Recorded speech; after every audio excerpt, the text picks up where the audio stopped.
Friends, আশা করি সবাই ভালো আছেন। সবার শুভকামনা জানিয়ে আজকে এলআইসির অ্যাট্রাকটিভ একটি প্ল্যান নিয়ে আলোচনা করব।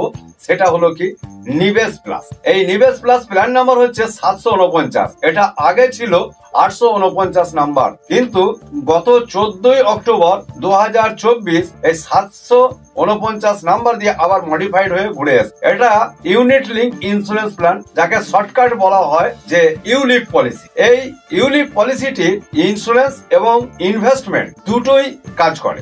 অতিরিক্ত রিটার্ন যারা চান, যারা মিউচুয়াল ফান্ড বা শেয়ার মার্কেটে ইনভেস্ট করেন বা করতে চান, সবারই কিন্তু অভিজ্ঞতা সমান নেই। যাদের অভিজ্ঞতা বেশি তারা বেশিরভাগ ক্ষেত্রেই কিন্তু লাভবান হয়ে থাকে। যারা অনভিজ্ঞ বা অল্প অভিজ্ঞতা সম্পন্ন, সেই সমস্ত মানুষেরা এই নিবেশ প্লাসে এলআইসি তে ইনভেস্ট করতে পারেন। তাহলে কি হয়, এলআইসি ম্যানেজ করে নেবে। এলআইসির যে ফান্ড ম্যানেজার আছে, ফান্ড ম্যানেজার কিন্তু এটাকে টোটালি কন্ট্রোল করে নিতে পারে, তাতে রিস্কটা খুব কম থাকে। ইতিমধ্যে এলআইসি পাবলিক সাপোর্ট চ্যানেলটিকে যারা সাবস্ক্রাইব করেছেন তাদেরকে অসংখ্য ধন্যবাদ। যারা এখনো সাবস্ক্রাইব করেননি বা আজকে নতুন, অবশ্যই সাবস্ক্রাইব করে নেবেন। তাহলে এলআইসি সংক্রান্ত ইনফরমেটিভ গুরুত্বপূর্ণ ভিডিওগুলি আপনারা সহজে পেয়ে যাবেন। আর বেল আইকনটি দাবিয়ে রাখবেন, প্রিয়জনদেরকে শেয়ার করবেন, তাহলে সারা জীবন সবার কাজে লাগবে। এবারে এই পলিসিটা সিঙ্গেল প্রিমিয়ামে করা হয়। আগে এই পলিসিটা 1 লাখ টাকা দিলেই হয়ে যেত মিনিমাম, এখন মিনিমাম হচ্ছে 1,25,000 টাকা। তারপরে যারা বেশি ইনভেস্ট করতে চান, ম্যাক্সিমাম হচ্ছে নো লিমিট। যার যেরকম ইনকাম আছে,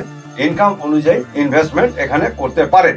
লকিং পিরিয়ডটা হচ্ছে এই পলিসিটার মিনিমাম 5 বছর। 5 বছরের পর থেকে এনি টাইম তোলা যায় বা সারেন্ডার করা যায়। তাতে কি হচ্ছে, তখন যে ন্যাপ ভ্যালুটা থাকে সেই ন্যাপ ভ্যালু অনুযায়ী রিটার্ন পাওয়া যায়। ফ্রি লুক পিরিয়ড হচ্ছে এই পলিসিটা এখন 15 দিন থেকে বাড়িয়ে 30 দিন করা হয়েছে। ম্যাক্সিমাম পলিসিগুলো যত মডিফাইড হয়ে এসছে, এখন ফ্রি লুক পিরিয়ড 30 দিন করা হয়েছে। এবারে বলবো রিস্ক কভার, অর্থাৎ সাম অ্যাসেটের উপর যে রিস্ক কভারটা থাকে, সেই রিস্ক কভারটা এখানে দুটো অপশন আছে। প্রথম অপশনটা হচ্ছে যে প্রিমিয়াম যেটা সিঙ্গেল প্রিমিয়াম জমা করা হচ্ছে তার 1.25, আর সেকেন্ড অপশনটা হচ্ছে যা প্রিমিয়াম দেওয়া হবে তার 10 টাইমস ইন্স্যুরেন্স কভারেজ থাকবে। যদি আমি 2 লাখ টাকা ইনভেস্ট করি, তাহলে 1.25 মানে হলো যে 2.5 লাখ টাকা। আর যদি আমি 10 টাইমস নিই, তাহলে 2 লাখের 10 টাইমস হচ্ছে 20 লাখ টাকা। আমি ইনভেস্ট করছি 2 লাখ, কিন্তু ইন্স্যুরেন্স কভারেজ থাকবে হাই রিস্ক কভার 20 লাখ। এইভাবে করা যায়, যাতে মানুষটার ইনভেস্টও হলো এবং রিস্ক কভারটাও অনেক থাকলো। সাধারণত শেয়ার মার্কেট বা মিউচুয়াল ফান্ডে এই ধরনের ইন্স্যুরেন্স কভারেজটা থাকে না, কারণ life insurance corporation of India এটা একটা বীমা বা ইন্স্যুরেন্স কোম্পানি, যার ফলে ইন্স্যুরেন্স তো থাকবেই, যার জন্য এই রকম অপশন দেওয়া আছে। এজ এন্ট্রি হচ্ছে মিনিমাম 90 দিনের বাচ্চা থেকে শুরু করে আপ টু 70 বছর বয়স পর্যন্ত করতে পারে। তবে প্রথম অপশনে যদি হয়, তাহলে 70 বছর পর্যন্তই নেওয়া যায়, কিন্তু সেকেন্ড অপশনটা যদি কেউ নেন, তাহলে কিন্তু 35 বছর বয়স পর্যন্ত নেওয়া যায়। এবারে বলবো টার্ম, 10 বছর থেকে 25 বছর পর্যন্ত টার্ম নেওয়া হয়ে থাকে, সেটা ফার্স্ট অপশনের ক্ষেত্রে তাই হয়। যদি সেকেন্ড অপশন হয়, তাহলে আপ টু 25 বছর বয়স পর্যন্ত, 10 বছর থেকে 25 বছর পর্যন্ত টার্ম নেওয়া যায়। কিন্তু 26 বছর থেকে 30 বছর যদি বয়স হয়, তাহলে কিন্তু 10 বছর থেকে 20 বছর পর্যন্ত টার্ম নেওয়া যায়। তারপরে 31 বছর বয়স থেকে 35 বছর বয়স যদি হয়, তাহলে কিন্তু মাত্র 10 বছর টাইম নেওয়া যায়। এবারে বলবো ইনভেস্টমেন্টের প্যাটার্ন, অর্থাৎ ফান্ড টাইপ। এখানে কিন্তু 4 রকমের আছে। একটা হচ্ছে বন্ড ফান্ড, 2 নম্বর হচ্ছে সিকিউরড ফান্ড, 3 নম্বর হচ্ছে ব্যালেন্স ফান্ড, 4 নম্বর হচ্ছে গ্রোথ ফান্ড। এবারে এই ফান্ড গুলোতে বিভিন্ন রকম ভাবে পার্সেন্টেজে ভাগ করে কিন্তু ইনভেস্টমেন্ট করা হয়। পার্টি অর্থাৎ এলআইসির পলিসি হোল্ডার, তিনিই ঠিক করবেন কোন ফান্ডে ইনভেস্টমেন্ট করবেন। এটা কিন্তু বুঝে নিতে হবে কোন ফান্ডে কত টাকা কিভাবে ইনভেস্ট করা হচ্ছে। আমি অ্যাপ্রক্সিমেট একটা বলবো যে প্রথম যেটা আছে বন্ড ফান্ড, সেই বন্ড ফান্ডটাতে ম্যাক্সিমাম কিন্তু গভর্নমেন্ট ফান্ডে লাগানো হয়, কিছু অংশ ওই মানি মার্কেট বা শর্ট টার্মে লাগানো হয়। ইকুইটিতে একদম ইনভেস্ট থাকে না, যার ফলে বন্ড ফান্ডটা কিন্তু দারুণ সেফটি এবং রিস্ক কম। সিকিউরড ফান্ড, সেটাও কিন্তু অনেকটাই এই বন্ড ফান্ডের মতোই সিকিউর থাকে। আর ব্যালেন্স ফান্ড যেটা, সেটা মাঝামাঝি করেই ইনভেস্ট করা হয়। আর গ্রোথ ফান্ড যেটা আছে, সেটা কিন্তু ম্যাক্সিমাম ইকুইটিতে লাগানো হয়, আর অল্প কিছু অংশ ওই মানি মার্কেট বা গভর্নমেন্ট ফান্ডে লাগানো, যার ফলে এর হাই রিস্ক থাকে।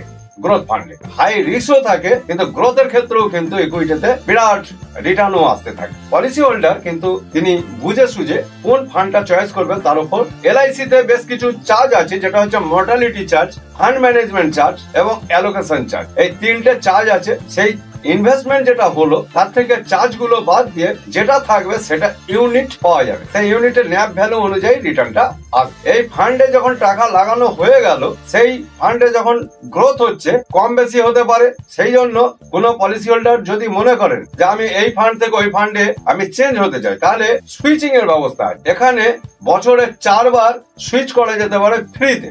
আর তারপরেও যদি করা হয় তাহলে কিন্তু পার সুইচে 100 টাকা করে চার্জ লাগে। ন্যাপ ভ্যালুটা কিরকম বাড়ছে বা কমছে বা কি হচ্ছে না হচ্ছে তার রেজাল্টে যদি আমরা জানতে চাই, তাহলে আমরা আমাদের নিজেদের ফোনেতেই এই ন্যাপ ভ্যালু গুলো জানা যায় ওই এলআইসি কাস্টমার পোর্টালে গিয়ে। এবারে বলবো কি, পার্সিয়াল উইথড্র করা যায়। 5 বছরের পর থেকে পার্সিয়াল উইথড্র করা যায়, মানে আমার যেরকম দরকার হবে সেরকম আমার প্রয়োজন অনুযায়ী অনেক সময় তুলতে পারি। যদি আমি সারেন্ডার করে নিই তাহলে তো পুরোটাই শেষ হয়ে গেল। সেই জন্য অল্প কিছু করে আমরা তুলতে পারি।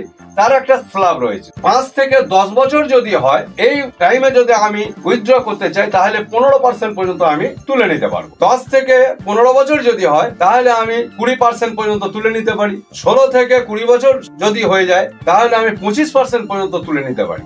আর 21 থেকে 25 বছর যদি হয় তাহলে আমি 30% পর্যন্ত পার্সিয়াল উইথড্র করে নিতে পারি। এই পলিসিটাতে আবার গ্যারান্টেড এডিশন আছে। সাধারণত ইউনিট লিঙ্ক প্ল্যান বা শেয়ার মার্কেট বা মিউচুয়াল ফান্ড এই ধরনের পলিসিতে কোনো রিটার্ন তো গ্যারান্টি থাকে না, কিন্তু এই পলিসিতে আবার গ্যারান্টি এডিশন দেওয়া হয়।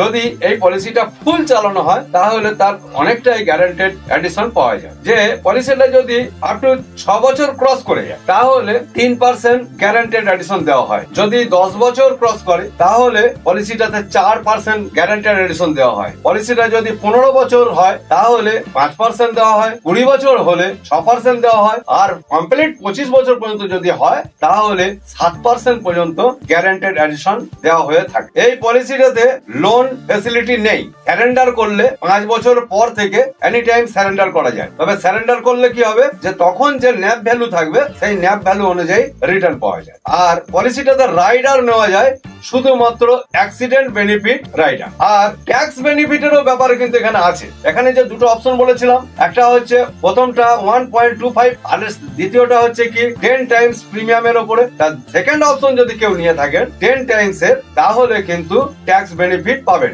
80C তে যেমন ট্যাক্স ছাড় পাওয়া যায়, আবার 1010D তে tax fully tax free return পাওয়া যায়, সেটা সেকেন্ড অপশনটা নিলে। এবারে এই পলিসিটার যদি একটা এক্সাম্পল দিই তাহলে রিটার্নের যে জায়গাটা সেটা কিন্তু কোনো গ্যারান্টি নেই। কেন, ন্যাপ ভ্যালু অনুযায়ী রিটার্নটা পাওয়া যাবে। তাহলে আজ থেকে 5 বছর পর, 10 বছর পর বা 15 বছর পর শেয়ার মার্কেটের ন্যাপ ভ্যালু কত গিয়ে দাঁড়িয়েছে সেটা তো আজকে বলা সম্ভব নয়। তবুও আমি একটা চার্ট আমি দিচ্ছি, দেখুন 8% যদি গ্রোথ হয় তাহলে 20 বছরের টার্মে একটা আমি এক্সাম্পল দিচ্ছি। দেখুন কত রিটার্ন এখানে চার্টটাতে দেখুন যে রিটার্ন কিরকম আসছে। আর এই নিবেশ প্লাস 749 নম্বর প্ল্যানটিতে যদি কোনো প্রশ্ন ও মন্তব্য থাকে তাহলে কমেন্টে জানাবেন, আমি যথাসাধ্য উত্তর দেওয়ার চেষ্টা করব। আজকে এই পর্যন্তই। সবাইকে শুভেচ্ছা ও অভিনন্দন জানিয়ে আজকের ভিডিও এখানেই শেষ করছি। ধন্যবাদ।